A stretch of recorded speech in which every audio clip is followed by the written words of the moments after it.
গাজার ঘটনাটা মনে হয় না, হ্যাঁ, খাবারের জন্য সিরিয়াল দিছে। কথাগুলো ধ্যান বলতেছে। বাচ্চাটা দেখছেন, মহিলাটা চোখ বন্ধ করে কাঁদতেছে খাবারের থালা ধরে। আর আমরা ভদ্র কত খাবার ফালা দিতেছি।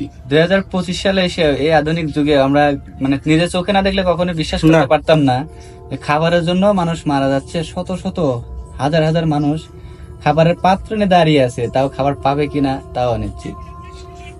দেখেন ভাই, রিজিকের মালিক আল্লাহ, হ্যাঁ। কিন্তু তারা যে এই সংকট, হ্যাঁ ওরা খায়া বাঁচবে, কোনো অসুবিধা নাই, কোনো অসুবিধা নাই। রিজিকের মালিক আল্লাহ, আল্লাহ তাদের রিজিক আনে দেবেই, যেভাবে ব্যবস্থা করে দেবেই।